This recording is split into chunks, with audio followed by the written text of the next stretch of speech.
नमस्कार, this is SK Singh और आप देख रहे हैं मेरा यूट्यूब चैनल निवेश खिड़की।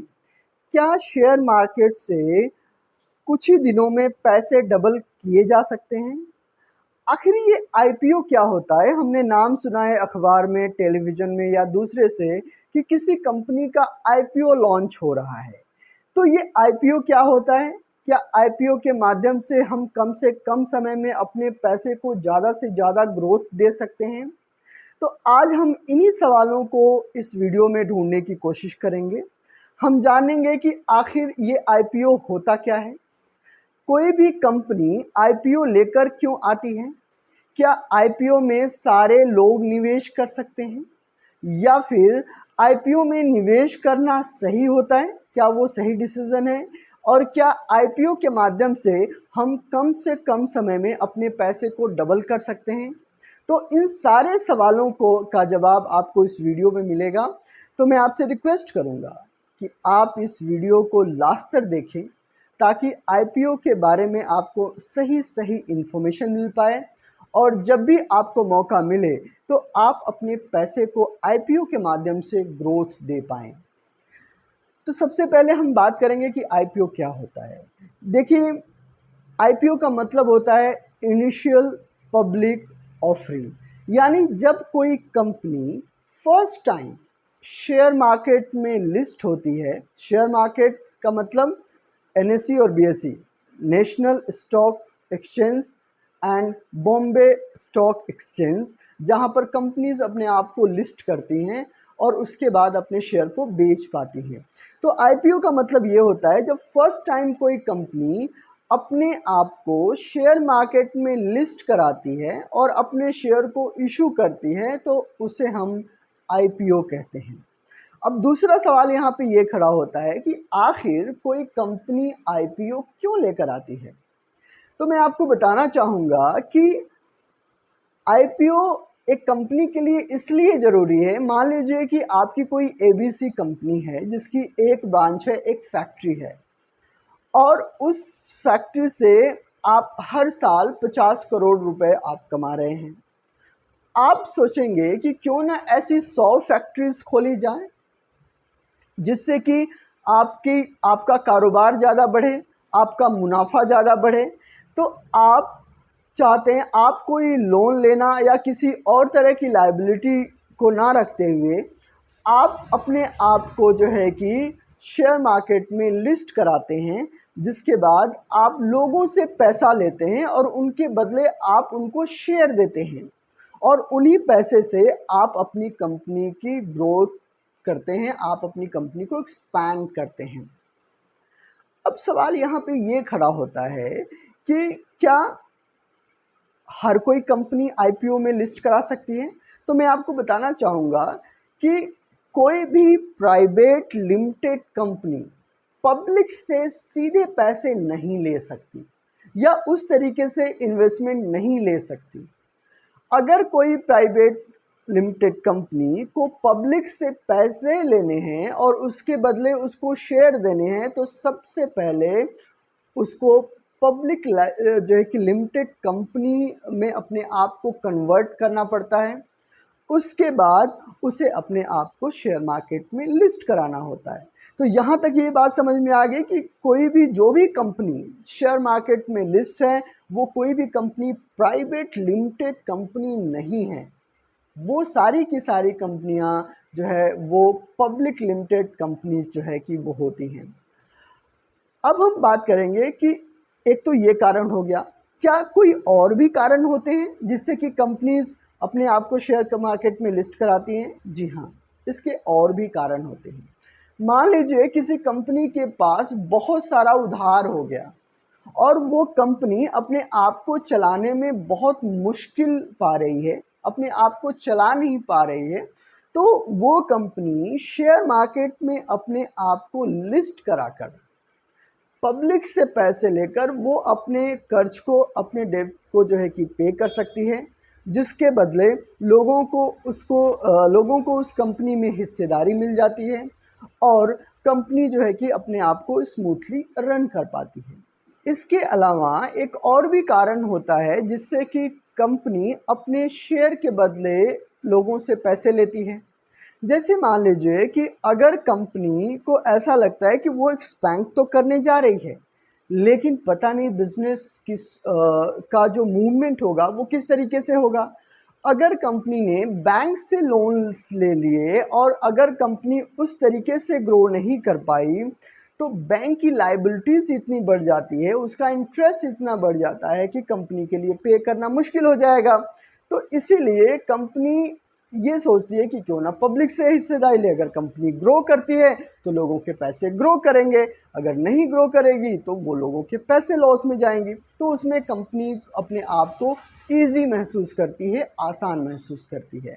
ये तो बात हो गई कि कंपनी अपने आप को आईपीओ के तौर पे क्यों लेके आती है और अपने शेयर क्यों देती है। अब हम बात करेंगे कि क्या आईपीओ सबको मिल जाता है? जी नहीं। जब भी कंपनी कोई आईपीओ लेकर आती है तो सबसे पहले उसका एक इशू प्राइस तय किया जाता है। मैं आपको बता दूं कि जो कंपनी इशू प्राइस तय करती है, कोई ज़रूरी नहीं है कि लिस्ट होने के बाद वो लिस्ट होते हुए कंपनी के वही प्राइस रहें, वो बढ़ सकते हैं। जो कंपनी आईपीओ में जब लिस्ट होगी तो वो बढ़ सकते हैं। तो दूसरी बात यह है कि क्या सभी लोग ले सकते हैं कंपनी के शेयर? तो मैं आपको बता दूं कि जब भी कंपनी कोई आईपीओ लेकर आती है तो सबसे पहले एंजल इन्वेस्टर्स को मौका दिया जाता है। जो इंस्टीट्यूशनल जो इन्वेस्टर हैं, इंस्टीट्यूशनल इन्वेस्टर कौन से हैं? जैसे कि इंश्योरेंस कंपनीज, जैसे कि म्यूचुअल फंड, जो एमएससी जो कंपनी है वो एंजल इन्वेस्टर जो है कि वो इन्वेस्टर प्राइमरी इन्वेस्टर हो सकते हैं, बड़े कॉर्पोरेट्स। तो इसके लिए सबसे पहले वो कंपनी इन लोगों के शेयर जो है वो उनको पहले ही सील कर देती है। सील करने का मतलब उनका आरक्षण, जिसको है कि 50% सिर्फ ये जो बड़े इन्वेस्टर्स हैं, जो इंस्टीट्यूशनल इन्वेस्टर हैं, वही इन शेयर्स को खरीद सकते हैं। उसके बाद जो मौका आता है वो मौका आता है जो एचएनआई की, जो हाई नेटवर्क इंडिविजुअल जो हैं, उनका मौका आता है। तो उनके लिए कुछ शेयर जो है कि वो पहले से ही रिज़र्व कर लिए जाते हैं। उसके बाद जो आम आदमी के लिए जो है कि शेयर वो उनके लिए भी रिज़र्व किए जाते हैं, जिसको जो है कि रिटेल इन्वेस्टर बोलते हैं।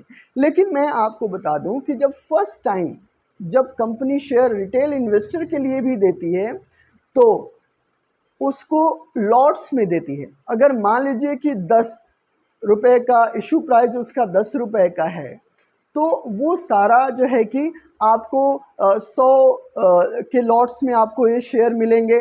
यानी आपको 1000 जो है कि एक ही बार में इन्वेस्ट करना पड़ेगा, या आपको 200 के लॉट्स में शेयर मिलेंगे। तो ऐसा नहीं कि एक शेयर करके वो आईपीओ में वो लोग आप खरीद सकते हैं। तो यहाँ पे हमने ये समझा कि जब आईपीओ आता है तो सारे लोग उस शेयर को नहीं खरीद सकते। सबसे पहले इंस्टीट्यूशनल जो इन्वेस्टर होते हैं उनका जो है कि शेयर रिज़र्व होता है। जैसे मान लीजिए 100 शेयर हैं तो उसमें से 50 शेयर जो है कि उनके लिए रिज़र्व हो गया।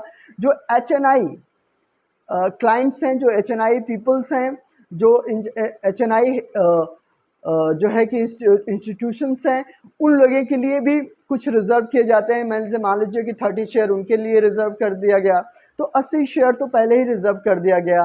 बाकी जो रिटेल इन्वेस्टर हैं उनके लिए 20 शेयर का ही जो है कि ऑफ़र होगा। तो यहाँ पे ये क्लियर हो जाता है कि सबको वो शेयर नहीं मिल पाते।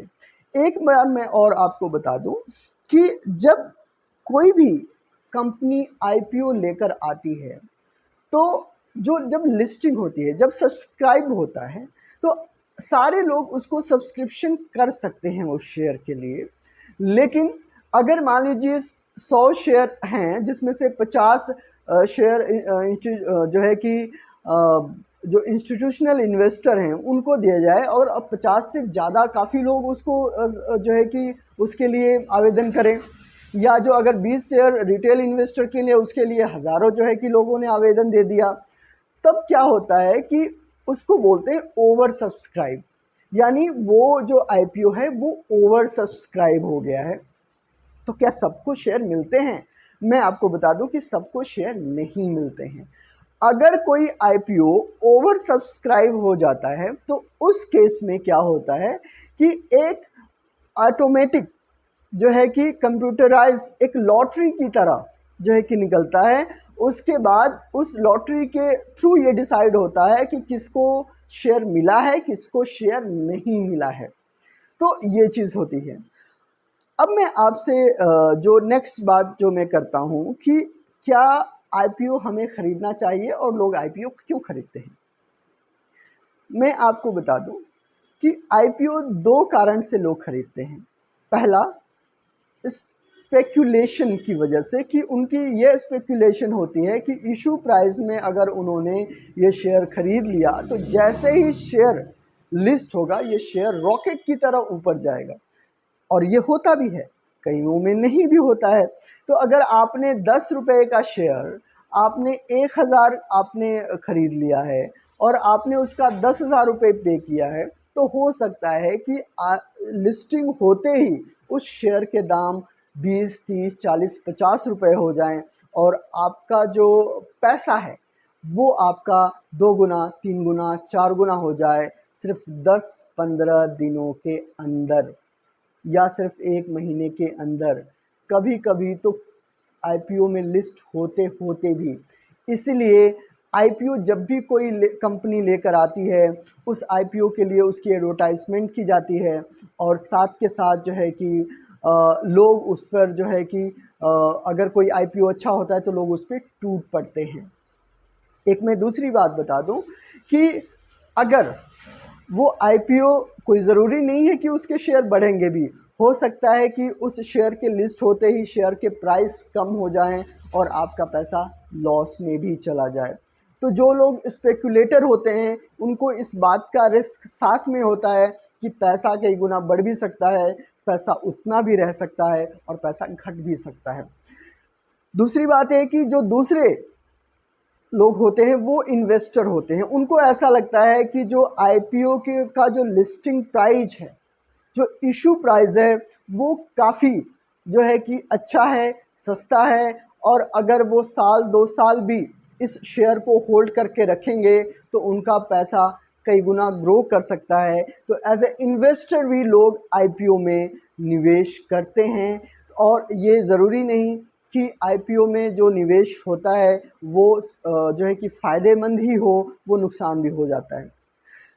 इसके साथ साथ अब हमें ये देखना है कि अगर हम किसी आईपीओ में अपने आप को रजिस्टर करवाने जा रहे हैं, आप आईपीओ को सब्सक्राइब कर रहे हैं या वहाँ पे हम आवेदन देने जा रहे हैं, तो हमें कैसे पता चलेगा कि ये शेयर घटेगा या बढ़ेगा?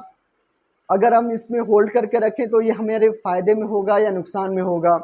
तो ये वीडियो हम आपको आगे आपको जो है कि दूसरे वीडियो में ये सारी जानकारी देंगे, क्योंकि सारी चीज़ें एक ही वीडियो में कवर नहीं हो पाती। तो और सारी जानकारी हम आपको जो है कि आने वाले वीडियो में देंगे। तो अगर आपने इस वीडियो को लास्ट तक देखा है तो आप मुझे प्यार दीजिए, इस चैनल को सब्सक्राइब कर लीजिए, ऑल बटन को प्रेस कर लीजिए ताकि जो आने वाला जो वीडियो है वो आपसे मिस ना हो जाए।